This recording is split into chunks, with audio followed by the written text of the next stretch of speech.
Assalamu alaikum wa rahmatullahi ta'ala wa barakatuhu. Chers frères et sœurs, nous allons ensemble faire une lecture, une étude de l'ouvrage Al-Fiqh al-Muyassar, la jurisprudence simplifiée. Nous allons échanger à propos de cet ouvrage pour qu'ensemble nous améliorions donc notre niveau concernant donc tout ce qui a trait à la jurisprudence sur le plan religieux islamique. Donc, au sommaire, nous allons le premier cours, donc le premier chapitre, le livre de la purification. Pour le cours 1, nous allons aborder donc le chapitre des eaux, des impuretés, comment nettoyer l'impureté. C'est le premier chapitre. Donc, cours numéro 1, chapitre des eaux, des impuretés et comment nettoyer les impuretés. Qu'est-ce que la purification? Définition de la purification.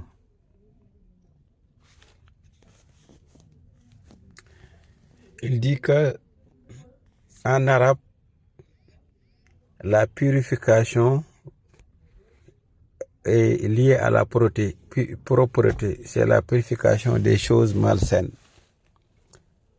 Donc, la purification est liée à la propreté. Donc, c'est la purification des choses malsaines. Mais sur le plan religieux, donc religieusement, la purification renvoie au fait d'enlever un état d'impureté, qu'il soit petit par al-wudu, donc les ablutions, ou grand par al-ghusl, donc le lavage, la lotion. Donc, al-tahara veut dire également nettoyer une saleté, une chose qui n'est pas propre. Pour le chapitre des eaux, il dit que donc, dans le cadre de la règle de fiqh, toutes eaux qui descendent des cieux ou sortent de la terre est pure. Donc les eaux qui descendent des cieux ou sortent de la terre sont considérées comme étant pures, telles que l'eau de la pluie. L'eau de la pluie est considérée comme étant pure. Également, les eaux des fleuves, des lacs, donc sont considérées comme étant pures. La preuve de la pureté donc de cette eau qui descend des cieux ou de la terre, c'est la parole d'Allah qui dit que nous fîmes descendre du ciel une eau pure et purifiante. Donc l'eau qui descend du ciel est une eau pure et maintenant qui a la capacité de purifier. Donc pure, elle est à la fois pure et purifiante. Surat Furqan, verset 48. Wa anzalna minas sama'i ma'an tahura. Donc le Seigneur nous fait savoir que c'est lui qui fait descendre du ciel de l'eau pure et purifiante.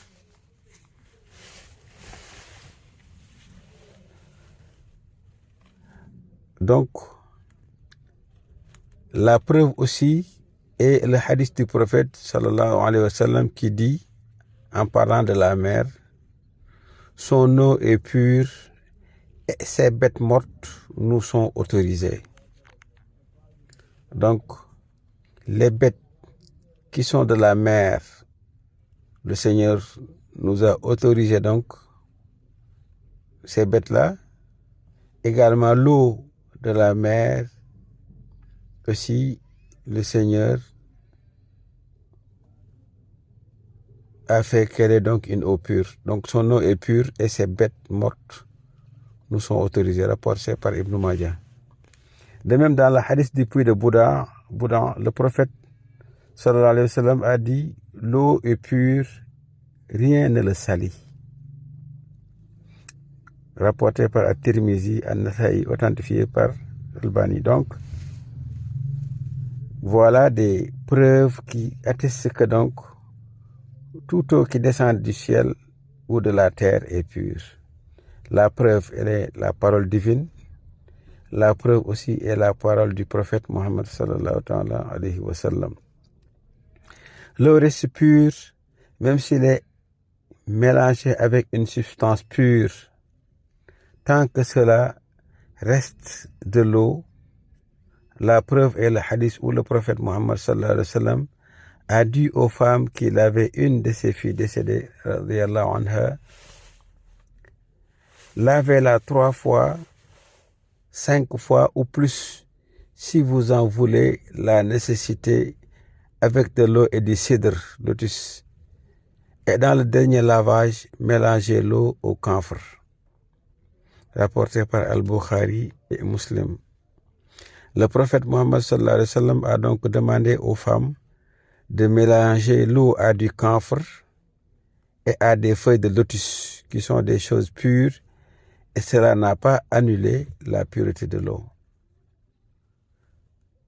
Et maintenant, la règle est qu'on juge une eau impure seulement si quelque chose d'impur y a été interdit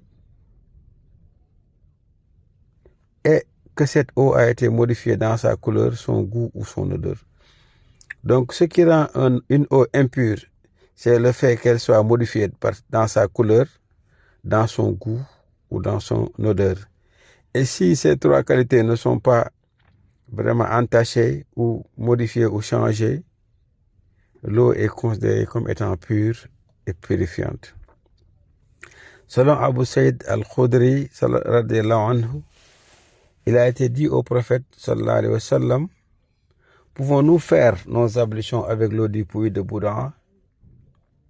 C'était un puits dans lequel étaient jetés les serviettes hygiéniques des femmes, ainsi que des cadavres de chiens et autres impuretés. Le prophète sallallahu alayhi wa sallam a répondu, l'eau est pure, rien ne la salit. Les savants ont expliqué qu'en aucun cas les compagnons radiyallahu anhum ne jetaient ces impuretés dans ce puits, car ce sont les meilleurs de ces communautés. Ces impuretés sont arrivées par l'intermédiaire de torrents ou de fortes pluies. Lorsque Abu Saïd dit était jeté, on pourrait comprendre qu'il s'agissait des gens qui jetaient ces impuretés, mais le sens est fait que les impuretés finissaient leur chemin là-bas. L'eau est pure, rien ne la salit. On sait que le puits de Boudan était un puits d'une grande contenance et malgré les impuretés qu'il y avait dedans, celle-ci n'avait aucune influence sur cette eau car ni sa couleur, ni son odeur, ni son goût n'ont changé. Les savants en ont déduit donc que lorsque l'eau est en grande quantité et qu'il y a des impuretés dedans, si cette eau ne change pas, alors l'eau demeure et reste pure. Donc voilà pour le chapitre des eaux. Et après nous allons aborder donc le chapitre des impuretés.